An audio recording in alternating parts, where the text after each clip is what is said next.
وَأَمَّا الَّذِينَ سُعِدُوا فَفِي الْجَنَّةِ خَالِدِينَ فِيهَا مَا دَامَتِ السَّمَاوَاتُ وَالْأَرْضُ إِلَّا مَا شَاءَ رَبُّكَ عَطَاءً غَيْرَ مَجْذُوذٍ.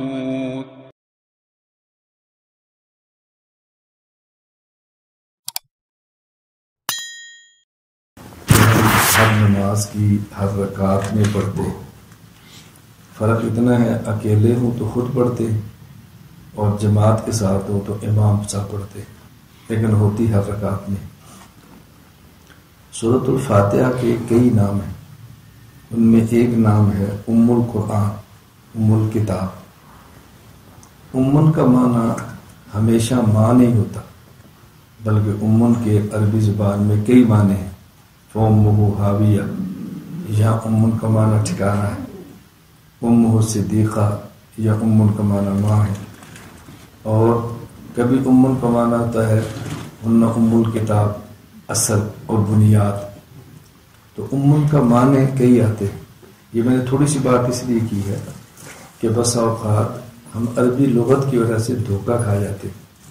بہت سارے وہ لوگ جو باقاعدہ علماء کے پاس پڑھتے نہیں ہیں، مدارس میں نہیں پڑھتے، علماء کے سامنے بیٹھتے نہیں ہیں، صرف قرآن کریم کا مطالعہ کرتے ہیں، احادیث کا مطالعہ کرتے ہیں، عربی لغت کو دیکھتے ہیں، وہ خود دھوکے میں مبتلا ہوتے ہیں اور دوسروں کو دھوکے کے اندر مبتلا کر دیتے ہیں۔ یہ قرآن میں یہ لفظ آیا ہے، حدیث میں یہ لفظ آیا ہے، پھر دھوکہ دیتے ہیں۔ ایسے لوگوں سے بچنا بہت ضروری ہے۔ دین جب بھی پڑھیں ان علماء سے پڑھیں جو مستند ہیں، مدارس میں پڑھے ہیں، باقاعدہ وقت گزارا ہے انہوں نے، چلتے پھرتے لوگوں سے دین نہ پڑھے۔ ہمیں جو دھوکہ لگا ہے کہ جی یہ نہ دیکھیں کہنے والا کون ہے، یہ دیکھیں کون کہتا کیا ہے، اس جملے سے دھوکہ لگا ہوا ہے کہ یہ نہ دیکھیں کہنے والا کون ہے، یہ دیکھیں کیا کہتا ہے۔ صرف کیا کہتا ہے یہ کافی نہیں ہے، کہنے والا کون ہے یہ دیکھنا بھی بہت ضروری ہے۔ خیر وقت کم ہے، میں بہت ساری باتیں نہیں کہہ سکتا، بٹ مختصر سی بات کر لینا۔ تو امن کا معنی کئی معنی ہیں۔ جب ہم کہتے ہیں سورۃ الفاتحہ ام الکتاب ہے، اس کا معنی یہ ہے کہ پورے قرآن کا خلاصہ ہے۔ اب جب یہ سمجھ آئے گا کہ قرآن میں کیا ہے تو پھر سمجھ آئے گا نا قرآن کا خلاصہ کیا ہے۔ جس کو یہی نہیں پتا قرآن میں کیا ہے وہ قرآن کا خلاصہ کیا بتائے گا۔ پورے قرآن کریم میں 6 مضامین اللہ تعالیٰ نے بیان فرمائے۔ جب آپ تلاش کرنا شروع کریں گے تو کوئی مضمون 6 سے باہر نہیں جائے گا، انہی کے اندر کسی نہ کسی جگہ پر آپ کو ملے گا۔ تو قرآن کریم میں 6 مضامین ہیں۔ نمبر 1 توحید، نمبر 2 رسالت، نمبر 3 قیامت، نمبر 4 احکام، نمبر 5 ماننے والے، نمبر 6 نہ ماننے والے۔ یہ ہے پورے قرآن کا خلاصہ۔ قرآن کریم کا خلاصہ اتنا آسان ہے کہ اگر آپ یاد فرمانا چاہیں تو پورے قرآن کا خلاصہ آپ 3 سیکنڈ میں بیان کر سکتے ہیں۔ کتنے سیکنڈ میں؟ 3 سیکنڈ۔ اس سے کم وقت میں کیا آپ کی خدمت میں پیش کروں؟ یعنی اگر کوئی بندہ آپ سے پوچھے کہ قرآن کیا کہتا ہے تو آپ 3 سیکنڈ میں بتا سکتے ہیں قرآن کیا کہتا ہے۔ فرق صرف اس میں محنت کرنی پڑتی ہے، ایک دن میں تو چیزیں نہیں آتی، محنت کرنی پڑتی ہے۔ جو لوگ قرآن کریم پڑھنا چاہتے ہیں، تفسیر کا مطالعہ کرنا چاہتے ہیں تو ہم سے بھی رابطہ کرتے ہیں، تو پھر میں ان کو بتاتا ہوں کہ آپ نے قرآن پڑھنا ہے تو پہلے کون سی تفسیر پڑھیں، پھر کون سی پڑھیں، پھر کون سی پڑھیں، پھر کون سی پڑھیں، پھر آپ کو قرآن سمجھ آئے گا۔ آپ حضرات اگر قرآن کریم سمجھنا چاہیں تو سب سے پہلے حضرت شاہ عبد القادر محدث دہلوی موضع القرآن پڑھیں۔ سب سے پہلے بہت مختصر سا حاشیہ اس کو پڑھ لیں، تو اس کے بعد پھر تفسیر عثمانی شیخ الہند کی پڑھیں۔ اس کو پڑھ لیں تو پھر تفسیر بیان القرآن حضرت تھانوی کی پڑھیں۔ جب یہ پڑھ لیں پھر تفسیر معرف القرآن مفتی محمد شفیع صاحب کی پڑھیں۔ یہ 4 اردو تفاسیر پڑھیں، اور اردو سے عربی کی طرف جائیں گے تو آپ کو قرآن جلدی سمجھ آئے۔ ہمارا یہ بھی ایک چل رہا ہے کہ ہم تو اردو دیکھتے ہی نہیں ہیں، ہم تو عربی ہی دیکھتے ہیں، ہمارا تو علم بہت وسیع ہے. جب ہمارے کعبے نے محنت کر کے خلاصہ لکھ دیا ہے تو اس کو دیکھنے میں کیا عرض ہے؟ اس سے آگے جائیں تو کبھی الجھن نہیں ہوگی.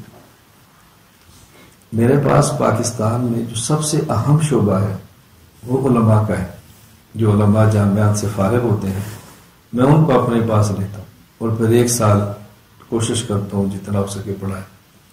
تو میں ان علماء کو ایک بات بطور خاص عرض کرتا ہوں، کسی عقیدہ اور کسی مسئلہ پر آپ گفتگو کرنا چاہیں تو سب سے پہلے اس عقیدہ اور اس مسئلہ پر اپنے اکابرین کی رائے دیکھ لیں، اس سے سمجھ لیں، اس کے بعد آگے جائیں، پھر آپ کو الجھن نہیں ہے. ورنہ جب آپ متفرق کتابوں کا مطالعہ فرمائیں گے تو آپ کو ایک رائے سمجھ نہیں آ سکتی. آپ صرف قرآنی آیات کا مطالعہ کریں گے تو آپ قرآن سمجھ نہیں سکتے. صرف احادیث کو دیکھیں گے تو آپ احادیث کو نہیں سمجھ سکتے. اب یہ ایک عنوان ہے جو میں اشارے دے رہا ہوں، یہ ایک عنوان ایسے کہ گھنٹے مانگتا ہے، ایک عنوان پہ بات کرتے جائیں. مجھے صبح کو عبد الرحمان کہہ رہے تھے کہ ساؤتھ افریقہ کا مزاج لمبا بیان سنتے نہیں. میں نے کہا ایک بار مجھے دے دیں، یہ اٹھنے کا نام بھی لے تو مجھے بتا دیں. مجھے شروع کرنے دیں، پھر میں جانوں اور یہ جانے. آپ کہیں گے 4 گھنٹے بھی نہیں اٹھیں گے. ان نے کہاں جانا اٹھ کر؟ جب چیزیں ملیں گی تو کہاں جائیں گے؟ آپ مجھے اچھا سا کھانا کھلائیں گے تو میں دوبارہ آپ کے پاس پھر نہیں آؤں گا. میں پھر پوچھوں گا کہ دوبارہ دعوت کب ہے، اور آپ پہلی دفعہ کھانا ایسا کھلا دے تو دوبارہ کہیں گے چلے. میں نے کہا نہیں یار کوئی اور ترتیب بنا لیں. یہ تو انسان کی طبیعت ہے، فطرت ہے بندے کی. تو میں جو باتیں آپ سے بہت اچھی طرح سمجھ، دھوکے میں کبھی نہ. میں دبئی تھا تو ہمارے میزبان تھے، قریب مسجد تھی قصیص میں. تو تھوڑی دیر پہلے ہم چلے گئے مسجد میں، تو وہاں ہر مسجد میں تقریباً لائبریری ہوتی ہے. اب تو شروع کر دی، پہلے تھی. تو میں نے لائبریری دیکھی، وہاں ایک کتاب پڑھی تھی مختصر صحیح بخاری، یعنی صحیح بخاری کا خلاصہ. بندہ کتنا خوش ہوتا ہے دیکھ کر. تو میں نے اس کو اٹھا لیا. تو اس کے شروع میں لکھا ہوا تھا کہ میں نے پوری صحیح بخاری میں جو روایات بار بار آئی ہیں ان کو ایک جگہ پہ جمع کیے، مقررات کو ختم کر دی. تو بتائیں اس کام پر آپ کتنے خوش ہوئے، کتنی بڑی داد دیں گے. یار بہت بڑا کام. یعنی وہ صحیح بخاری جس کی 2 جلدیں ہیں، 30 اجزاء ہیں، 9082 روایات ہیں، کوئی بندہ اس کو ایک جلد میں لائے تو کتنا بڑا کارنامہ ہو. میں نے اسی کو اٹھا لیا. ہمارا چونکہ فن ہے، فن والا بندہ جانتا ہے کہ کہاں ہاتھ رکھے. آپ کسی حکیم کے پاس جائیں تو حکیم نبض دیکھتے ہی سمجھتا ہے کہ اس کی پہلے بیماری کون سی ہے، دوسری کون سی، اہم کون سی. تو میں نے اس کو صحیح بخاری کو اٹھا لیا. اب اس میں نے سب سے پہلے ایسے تھوڑی سی اس کی فہرست دیکھی. اب امام بخاری رحمۃ اللہ علیہ ایک باب کام کرتے ہیں، باب ما یذکر فی الفاخذ. یہ جو ران ہے، یہ حصہ، اس کا حکم کیا ہے، اس کا کیا حکم ہے، سطر ہے بھی یا نہیں. یہ امام بخاری رحمہ اللہ نے باب قائم کی. اب اس کے تحت انہوں نے صرف ایک حدیث نقل کی، صرف ایک حدیث. انس رضی اللہ عنہ فرماتے ہیں میں رسول اللہ صلی اللہ علیہ وسلم کے ساتھ سفر پہ تھا، ایک سواری پر میں تھا، ایک سواری پر حضور تھے. ہوا چلی تو آپ کا سطر کھل گیا، تہمت اتر گیا تو ران نظر آیا. تو میں نے ایسے دیکھا تو حضور نے اور کھول دی. بس صرف ایک حدیث بیان. اب بتاؤ جو بچہ بخاری یہ پڑھے گا اور پھر بھی سمندر کے بیچ میں نکر پہن کے کھیلے گا، آپ اس کو تو غلط کرتا ہے، وہ کہے گا نبی کی سنت ہے. غلط کیسے ہے؟ بخاری شریف میں حضور نے اپنا نام دکھایا، میں دکھا دوں گا تو کیا ہوگا. اب آپ اسے لڑ رہے ہیں، بہشتی زیور میں لکھا ہے، ترغیب الاسلام میں لکھا ہے. وہ کہتے ہیں یار حدیث میں لکھا ہے کہ بخاری میں سطر، یہ ران سطر نہیں ہے، مجھے آپ کیا سمجھاتے ہو. اب بتاؤ کتنی مضبوط اس کو دلیل بن گئی اپنا ران دکھانے کی اور دوسرے کا ران دیکھنے کی. آپ گناہ کہہ رہے ہیں وہ سنت سمجھ کر لگا ہوا ہے. تو جو بندہ سنت سمجھ کر لگا اس کو آپ کیسے راہ سے پیچھے کر سکتے ہیں؟ بتاؤ تو اپنی جان دے دے گا. اس بیچارے کا قصور تو نہیں ہے نا. ہمارا میزبان تھا، میں نے کہا یہ دیکھو کیا لکھا ہو. وہ بھی ہل گیا. اب مسئلہ کیا ہے کہ حضرت امام بخاری رحمۃ اللہ علیہ ایک حدیث نہیں لائے، 2 حدیثیں لائے، پھر فیصلہ بھی کیا. ایک تو امام بخاری یہ حدیث لائے اللہ کے نبی کا عمل ہے، پھر ایک حدیث لائے کہ اللہ کے نبی فرماتے ہیں صلی اللہ علیہ وسلم الفخذ عورت، کہ ران سطر ہے. اب ٹکراؤ ہو گیا، ادھر آپ ران دکھا رہے ہیں، ادھر فرما رہے کہ ران سطر ہے. اب کس کو عمل کریں؟ پھر امام بخاری آ کے فیصلہ نقل فرما رہے ہیں. امام بخاری کیا فرماتے ہیں حدیث انس اسند، یہ جو حدیث ہے کہ راست نہیں، سند اس کی مضبوط ہے حدیث. اور جو دوسری حدیث جس میں ہے کہ سطر ہے، فرمایا احوط، عمل اس پہ کر رہے. اب دیکھو بخاری نے دو مسئلے حل کیے. ایک یہ بتایا کہ اگر کمزور سند ہو اور مضبوط سند ہو تو سند کا مضبوط ہونا کافی نہیں ہے، تو سند پر جو ناچتے ہیں یہ بخاری تو ان کے خلاف ہو گئی. سند پر ناچتے ہیں نا، یہ حدیث صحیح ہے، اس کی سند مضبوط ہے، اور ہم فوراً ریورس گیئر لگا کے پریشان ہوتے ہیں کیا جواب دیں اس کو.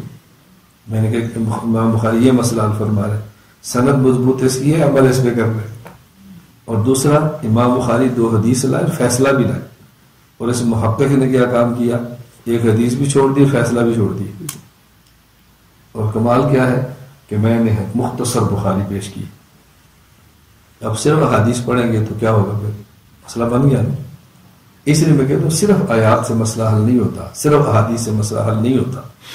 فقہا کو چھوڑ کر آپ کہاں جا سکتے ہیں. یا ایھا الذین آمنوا اطیعوا اللہ واطیعوا الرسول واولی الامر منکم. اللہ نے اولی الامر کو رسول اور فقہا کے ساتھ، اللہ کے ساتھ جوڑا، اللہ رسول اور فقہا.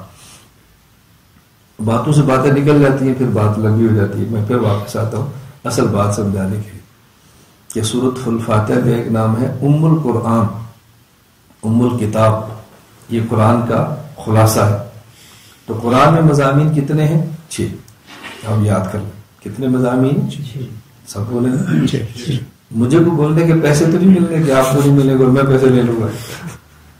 میں سفر پہ آ رہا تھا تو میں نے بھائی عبد الرحمان سے کہا ساؤتھ افریقہ اعلان کر دینا کہ چندے کے لیے نہیں آیا، یہ پہلے اعلان کر دینا، پھر بعد میں کسی نے میری ملاقات کرانا. یہ پہلے سے سمجھتے ہیں کہ رمضان بھی ہے اور مولوی بھی ہے، یہ ہم سے مانگے گا. پہلے سے ایک ذہن بنا ہوتا ہے، پورے بیان پر پانی پھیر کے رکھ دیتے. کیا مانگنا آپ سے، کیا لینا آپ سے، کیا ہے آپ کے پاس جو بندہ آپ سے مانگے. جو ہے نا کسی عالم کے پاس دولت موجود ہے وہ آپ کے پاس موجود ہے، جو یہاں دولت پڑتی ہے وہ ادھر کہاں سے ہوئی. ہمارے یہاں چونکہ کراچی بہت اہمیت کا حامل شہر ہے، فیکٹریاں اور پیسے بہت ہوتے ہیں. میں رمضان میں کم جاتا ہوں، باہر سفر بہت ہوتے ہیں. تو اگر ساتھی مجبور کرے کراچی 1-2 دن کے لیے، پھر مسجد میں بیان رکھتے ہیں فجر کی بات، تو میری عادت ہے میں بیان بعد میں کرتا ہوں، ممبر بیٹھتے میں کہتا ہوں 2 اعلان سن لیں. نمبر 1 بیان مختصر ہوگا، نمبر 2 بیان کے بعد چندہ نہیں ہوگا. کوئی ایک بھی نہیں جاتا، سب بیٹھ جاتے ہیں.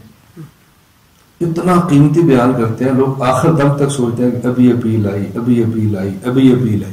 کوئی پہلے سے ہی بتا دو کہ نہیں ہوگا. میں نے آپ کو بتا دیا تھا کہ آپ کا بھی ذہن نہ بنے کہ شاید رمضان میں وہ چندے کے لیے آئے. ہم آپ سے لینے کے لیے نہیں، آپ کو دینے کے لیے آئے. اور جو دولت ہمارے پاس ہے وہ آپ کے پاس نہیں ہے. میں ناقابل کی بات نہیں کرتا، بالکل ناراض نہ ہونا، تمہارے بڑے ہیں نا، میں تو آپ کی بات کر رہا ہوں. جو دولت ہمارے پاس ہے وہ آپ کے پاس نہیں ہے، تو پھر آپ سے کیا مانگیں گے؟ جو دولت اسی کو تقسیم کرنا چاہیے نا. اللہ ہم سب سے راضی ہو جائے. تو قرآن کریم میں مضامین 6: توحید، رسالت، قیامت، احکام، ماننے والے، نہ ماننے والے. میں گنتی کرتا ہوں، کوئی بندہ آپ میں سے گھڑی دیکھے، آپ دیکھو. جب میں گنتی شروع کروں آپ نے گھڑی میں ٹائم دیکھ لیں. میں شروع کرتا ہوں توحید، رسالت، قیامت، احکام، ماننے والے، نہ ماننے والے. کتنی مختصر سی بات. یہ تو میں آہستہ آہستہ بول رہا ہوں نا، ورنہ میری جو بیان کی سپیڈ ہے وہ اردو سپیکنگ والا طبقہ بھی کہتا ہے مولانا صاحب تھوڑا سا آہستہ، تھوڑا سا آہستہ. یہ میں سپیڈ کو تو بات ہی نہیں کر رہا، تو ہمارے سے مذاکرہ چل رہا ہے. جیسا مجمع ہو سپیڈ تو ویسی ہوتی ہے.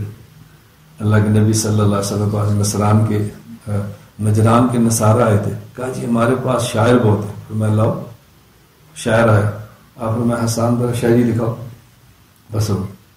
کہا جی ہمارے پاس خطیب بہت ہے. پھر میں لاؤ، ان کا خطیب اٹھا ثابت بن قیس. پھر میں ذرا خطابت دکھاؤ، بس ہو گئی. پھر کہا جی دلائل، میں دلائل تو میں خود دوں گا تم سے.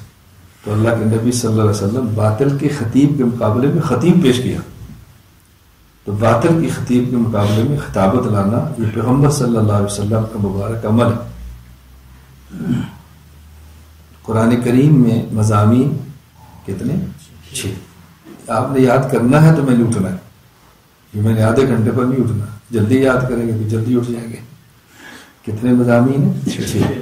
نمبر 1 توحید، نمبر 2 رسالت، نمبر 3 قیامت، نمبر 4 احکام، نمبر 5 ماننے والے، نمبر 6 نہ ماننے. بس میں ہی چاہتا ہوں کہ میں جلسوں میں بھی کوشش کرتا ہوں بیان سمجھاؤں بھی اور یاد بھی کروں. یعنی تھوڑی دیر آپ پاس بیٹھے تو کچھ یاد بھی تو ہونی چاہیے نا کہ ہم نے آج کیا سنا ہے. تو قرآن کریم میں 6 مضامین ہیں: توحید، رسالت، قیامت، احکام، ماننے والے اور نہ ماننے. یہ ہمارا مذاکرہ ہو رہا ہے. میں نے حضرت سے پوچھا تھا، فرماتے یہ ہمارے مذاکرے کا وقت ہوتا ہے. تو مذاکرے کا وقت ہے تو ہم بیان نہیں کرتے نا، پھر مذاکرے کرتے ہیں، کچھ میں کروں کچھ آپ کریں، تاکہ آپ کا عمل بھی چلتا رہے اور ہمارا کام بھی چل رہے. یہ جو قرآن کریم میں 6 مضامین اللہ نے تفصیل کے ساتھ بیان فرمائے ہیں، ان کو سورہ فاتحہ میں سمیٹ دیے. یہ ہے خلاصہ. الحمدللہ رب العالمین الرحمن الرحیم توحید، مالک یوم الدین قیامت، ایاک نعبد احکام، ایاک نستعین یہ احکام ہے، صراط الذین انعمت علیہم رسالت اور ماننے والے، غیر المغضوب علیہم ولا الضالین نہ ماننے والے. تو جو 6 مضامین اللہ نے پورے قرآن میں تفصیل سے بیان فرمائے ہیں، ان کا خلاصہ سورۃ الفاتحہ میں ہے. اس لیے اس کتاب کی سورت کہتے ہیں ام القرآن. یہ قرآن کا خلاصہ ہے. اسی وجہ سے یہ ہر رکعت میں پڑھنے کا حکم ہے. ہر رکعت. یہ بات سمجھنا، ہر رکعت میں سورۃ فاتحہ کیوں ہے؟ اللہ چاہتے ہیں میرا بندہ میرے سامنے کھڑے ہو کر میرا کلام مجھے سنائے. اللہ تعالیٰ چاہتے ہیں میرا بندہ میرے سامنے کھڑے ہو کر میرا کلام مجھے سنائے. تو ہم سارا کلام اللہ کو ایک رکعت میں سنا سکتے ہیں. اس لیے اللہ فرماتا ہے سارا نہیں سنا سکتے، سارے کا خلاصہ سنا دو. بس خلاصہ سنا دو، تھوڑا سا اور پڑھ لو. خلاصہ سنا دو، تھوڑا سا اور پڑھ لو. بہترین لیکچرار، بہترین ٹیچر، بہترین مدرس وہ ہوتا ہے جو 1 گھنٹہ اگر کلاس میں طلباء کو سبق پڑھائے تو بعد میں ان کو خلاصہ بھی بتا دے کہ بیٹا اس کا خلاصہ یاد رکھ لو. یہ بہترین. اللہ سے بڑا معلم کون ہو سکتا ہے؟ تو اللہ تعالیٰ نے یہ ہمیں سلیقہ بتایا کہ یہ پورا قرآن ہے اور یہ قرآن کا خلاصہ ہے. تو میں یہ بتا رہا تھا کہ سورۃ الفاتحہ کا ایک نام ہے ام القرآن، قرآن کا خلاصہ. قرآن کا خلاصہ. تو پورے قرآن میں 6 مضامین جو اللہ نے تفصیل سے بیان فرمائے ہیں، وہ سورۃ الفاتحہ میں مضامین کا خلاصہ بیان فرما دیے. تو پورے قرآن میں 6 مضامین ہیں: توحید، رسالت، قیامت، احکام، ماننے والے نہ ماننے والے. الحمدللہ رب العالمین الرحمن الرحیم توحید ہے، مالک یوم الدین قیامت ہے، ایاک نعبد و ایاک نستعین احکام ہے، صراط الذین انعمت علیہم ماننے والے، غیر المغضوب علیہم ولا الضالین نہ ماننے والے. ایک بات بہت اہم ہے کہ ماننے والوں کے لیے اللہ تعالیٰ ایک ہی قسم کا لفظ لائے ہیں، صراط الذین انعمت علیہم، اور نہ ماننے والوں میں 2 لفظ لائے، مغضوب اور ضال. ان کے لیے ایک نہیں لائے. اس کی وجہ کہ ماننے والوں کی کیٹیگری ایک ہے، نہ ماننے والے 2 قسم کے. ماننے والے ایک ہی قسم ہے، اعتماد کرتے ہیں اور مان لیتے ہیں. اور جو نہیں مانتے کبھی اس وجہ سے نہیں مانتے کہ علم نہیں ہوتا، اور کبھی علم ہوتا ہے مانتے کیوں نہیں؟ ضد ہے. تو جو لوگ کم علمی کی وجہ سے نہ مانے اسے ضال کہتے ہیں، اور جو ضد کی وجہ سے نہ مانے اسے مغضوب کہتے ہیں. تو جو کہ نہ ماننے والوں کیٹیگریاں 2 تھی نا، تو اللہ 2 قسم کے لفظ لائے. تو دعا کریں اللہ ہمیں جہالت سے بھی بچائے اور اللہ ہمیں ضد اور حق درمی سے بھی بچائے. آپ جہاں بیٹھے ہیں یہاں آپ کو 2 چیزیں ملیں گی. ایک تو عالم کی صحبت سے علم ملے گا، دوسرا شیخ کی صحبت سے ضد سے جان چھوٹے گی، کیفیات ٹھیک ہو، عالم بھی ہو اور شیخ بھی ہو. یہ 2 نعمتیں اکٹھی مل جائیں تو پھر انسان کو علوم بھی ملتے ہیں اور پھر ماننے کے جذبے بھی پیدا ہوتے ہیں. اور اگر شیخ ہو اور عالم نہ ہو تو میں نہیں کہتا اصلاح نہیں ہوتی، اصلاح تو ہوتی ہے لیکن علم نہیں ملتا. اس کے لیے عالم کے پاس ہی جانا پڑتا ہے. اور اگر عالم ہو اور وہ اصلاح یافتہ نہ ہو، علم تو ملتا ہے لیکن خود اصلاح یافتہ نہیں تو دوسروں کی اصلاح کیسے کرے گا؟ تو آپ کا اعتکاف ماشاءاللہ مبارکباد کا مستحق، آپ حضرت کی صحبت میں ہیں، آپ کو دونوں چیزیں ملتی. میرے پاس ڈاکٹروں کی جماعت تھی، سرگودا تشریف لائے تو مجھے بھی ملنے کے لیے جب جانے لگے تو مجھے ڈاکٹر صاحب فرمانے لگے ہمیں کوئی نصیحت فرماتے. میں نے کہا آپ کا بڑے بیٹے کی عمر کتنی ہے؟ کہا 15 سال. میں نے کہا واپس آئے تو اس کو تبلیغی جماعت میں سال کے لیے بھیج دی. مجھے کہتے ہیں سال میں 15 سال کا. تو میں نے کہا میں نے غلط بات کی ہے, بالغ بچہ اس کو بھیج دو جماعت میں. کہتے ہیں ابھی تو اس کی علم پڑھنے کی ہے. میں نے کیسے پتہ چلا کہ تبلیغی جماعت ہمارا کام ہے, وہاں علم کی فکر آتی ہے, علم نہیں آتا. علم کی فکر پیدا ہوتی ہے, علم نہیں آتا. میں نے کہا ڈاکٹر صاحب بات سمجھ آ گئی. میں آپ کو یہی سمجھانا چاہ رہا تھا کہ آپ جماعت کا کام کریں, اس سے علم کی فکر پیدا ہوگی. لیکن علم کے لیے تو آپ کو علم میں جانا پڑے گا نا. میں نے کہا ڈاکٹر صاحب میں آپ کو یہی سمجھانا چاہ رہا تھا کہ میں نے کہا بھیج دو تو آپ بھیجنے کے لیے تیار نہیں. کیوں؟ ابھی اس کی عمر علم کی ہے. تو معلوم ہوا کہ حصول علم کی جگہ اور ہوتی ہے, علم کی فکر پیدا کرنے کی جگہ اور ہوتی ہے. تو تبلیغ تو ہمارا کام ہے, ہمیں کوئی انکار تو نہیں ہے, لیکن وہ بھی ہمارا کام ہے. مدارس بھی ہمارے, خانقاہیں بھی ہمارے. مدارس سے علم آئے گا, خانقاہوں سے تزکیہ ہوگا, دعوت سے جذبہ پیدا ہوگا. یہ اس میں کوئی توڑ لڑائی تو ہے نہیں, سارے کام ہمارے کرنے کے. تو میں نے بڑی مختصر سی بات کی ہے کہ سورۃ الفاتحہ کا نام ام القرآن. ایک مسئلہ بھی چلتے چلتے سمجھیں, وقت تھوڑا, میں پورے وقت پہ بات ختم کر دوں گا انشاءاللہ. ہم کہتے ہیں کہ امام کے پیچھے فاتحہ یا کوئی اور سورت کچھ بھی نہ پڑھے, خاموشی اختیار کریں. بعض لوگ کہتے ہیں کہ نہیں, فاتحہ تو پڑھیں, کچھ اور نہ پڑھیں. ہم دلیل پیش کرتے ہیں اذا قرئ القرآن فاستمعوا له وانصتوا لعلکم ترحمون, کہ جب نماز میں جماعت کی حالت میں امام قرآن پڑھے تو پھر تم نے, اگر جہری نماز ہو تو پھر آپ نے سننا ہے, خاموش رہیں. اور اگر سری نماز ہو پھر آپ سن تو نہیں سکتے, لیکن خاموش آپ نے اب بھی رہنا, چونکہ نمازیں دو ہیں, اللہ نے حکم دو دیے. تو جب ہم دلیل پیش کرتے ہیں تو ایک آدمی مجھ سے کہنے لگا کہ دیکھیں جب امام قرآن پڑھے ہم بھی کہتے ہیں خاموش رہیں, جب امام قرآن پڑھے تو ہم بھی کہتے ہیں خاموش رہیں. سورۃ فاتحہ تو قرآن ہے, وہ تو ام القرآن ہے. دلیل دیکھیں, جب امام قرآن پڑھے تو ہم بھی کہتے ہیں خاموش رہیں, وہ تو قرآن ہی ام القرآن پڑھ رہے ہیں نا. میں نے ان سے کہا کہ یہ بتائیں کہ آدم علیہ السلام انسان ہے یا ابو الانسان ہے؟ آدم علیہ السلام انسان ہے یا ابو الانسان ہے؟ حضرت حوا انسان ہے یا ام الانسان ہے؟ رسول اکرم صلی اللہ علیہ وسلم بشر ہے یا سید البشر ہے؟ اب دیکھو, اس نے کہا جی انسان ہے, تو میں نے کہا ابو الانسان ہے, پھر انسان نہ ہوا. بھئی ابو الانسان وہی ہوگا نا جو پہلے انسان بھی تو ہو, ام الانسان وہی ہوگی پہلے انسان بھی تو ہو, سید البشر وہ ہوگا جو پہلے بشر تو ہو. میں نے کہا جس طرح آدم علیہ السلام پہلے انسان ہے پھر ابو الانسان ہے, حوا پہلے انسان ہے پھر ام الانسان ہے, اسی طرح فاتحہ پہلے قرآن ہے پھر ام القرآن ہے. اور آپ قرآن کریم دیکھو اور حدیثیں دیکھو, احادیث میں فاتحہ کو ام القرآن کہا ہے اور قرآن میں فاتحہ کو قرآن کہا ہے. وَلَقَدْ آتَيْنَاكَ سَبْعًا مِنَ الْمَثَانِي وَالْقُرْآنِ الْعَظِيمِ. تو میں نے کہا آپ خود کہتے ہو پہلے قرآن ہے پھر حدیث ہے, تو قرآن فاتحہ کو قرآن کہہ رہا ہے اور حدیث فاتحہ کو ام القرآن کہہ رہی ہے, اس لیے فاتحہ قرآن بھی اور فاتحہ ام القرآن.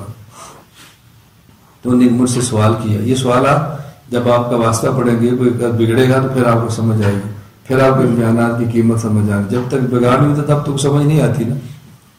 تو انہوں نے کہا جی آپ ایک بات بتائیں, یہ بڑا اہم سوال ہے, قرآن کریم کے پارے کتنے ہیں؟ آپ بتاؤ کتنے ہیں؟ 30. پہلا پارہ کہاں سے شروع ہوتا ہے؟ الف لام میم. سورۃ الفاتحہ کدھر گئی؟ پھنس گیا نہیں. وہ یوں سوال کرتے ہیں, سوال سمجھیں. اب یہ کوئی سوال آپ سے پوچھے کہ قرآن کے پارے کتنے ہیں, آپ نے کہنا 30. وہ کہے گا پہلا پارہ کہاں سے شروع ہوتا ہے, آپ نے کہنا الف لام میم سے. تو اس نے کہا پھر فاتحہ قرآن نہیں ہے نا. انہوں نے کہا یہ ان کا نظریہ ہے کہ فاتحہ قرآن نہیں ہے, اس پر یہ دلیل پیش کرتے ہیں. اب دیکھو بندہ کیسے پھنستا ہے. میں ساتھیوں کی ایک طریقہ بتاتا ہوں, کبھی سوال کا جواب ہوتا ہے, کبھی سوال پر سوال کا جواب ہوتا ہے, کبھی سوال کا جواب ہوتا ہے, کبھی سوال پر سوال کا جواب ہوتا ہے. میں نے کہا قرآن کریم کی صورتیں کتنی ہیں؟ جی 114. میں نے کہا پہلی کون سی ہے؟ پہلی فاتحہ. میں نے کہا جب یہ قرآن نہیں ہے تو قرآن کی صورت کیسے ہے؟ جی میرا سوال. میں نے کہا میرا سوال. تمہارے سوال کا جواب دیں گے، ہمارے سوال کا بھی جواب دو نا. پھنس گیا. میں نے کہا ہمارے سوال کا جواب تم قیامت کی صبح تک نہیں دے سکتے، تمہارے سوال کا جواب میں دے کر اٹھوں گا. تم غلط فہمی دور کر دو، سوال تو کرو نا آپ سے. سوال سمجھ آ گئی؟ قرآن کی صورتیں کتنی؟ 114. پہلی صورت فاتحہ. میں نے کہا جب قرآن نہیں ہے تو قرآن کی صورت کیسی ہے؟ آپ اس نے کہا جی میرا سوال. میں نے کہا سر میں آپ کے سوال کا جواب وہ ہمیں پورا دینا چاہیے. بھائی قرآن کے پارے کتنے ہیں؟ ہم کہتے ہیں سورۃ الفاتحہ اور 30 پارے. جواب کیا ہے؟ سورۃ الفاتحہ اور 30 پارے. یہ سورۃ الفاتحہ اور 30 پارے اور یہ الگ کیوں ذکر کرتے ہیں؟ اس لیے کہ سورۃ الفاتحہ ام القرآن ہے. سورۃ الفاتحہ ام القرآن ہے. آپ نے ہر رکعت میں فاتحہ الگ پڑھنی ہے اور باقیہ قرآن الگ پڑھنا ہے. چونکہ سورۃ الفاتحہ نے ہر رکعت کے اندر آنا تھا، ہر رکعت میں آنا تھا، اس لیے اس کو الگ کر دیا اور 30 اجزاء الگ کر دی. اس کا معنی ہی نہیں قرآن سے الگ ہے. ہر رکعت میں فاتحہ اور سورت، فاتحہ اور سورت، فاتحہ اور سورت. ہر رکعت میں پہلے خلاصہ بیان کرو، پھر خلاصے کی تھوڑی سی تفصیل بیان کرو، پہلے خلاصہ بیان کرو، پھر تھوڑی سی تفصیل بیان کرو. تو چونکہ قرآن صرف 30 اجزاء کا نام نہیں ہے بلکہ فاتحہ اور 30 اجزاء کا نام ہے. جب کوئی بندہ کتاب لکھتا ہے اور کتاب میں یہ کہے کہ ہم پہلے 2 صفحے میں کتاب کا خلاصہ لکھتے ہیں اور اس کے بعد پوری کتاب لکھیں گے، تو کیا وہ 2 صفحے کتاب سے خارج ہوتے ہیں؟ وہ کتاب کا حصہ ہوتے ہیں. تو سورۃ الفاتحہ ام القرآن ہے، باقی پھر پورا قرآن ہے. اللہ تعالیٰ مجھے اور آپ سب کو بات سمجھنے کی توفیق عطا فرمائے.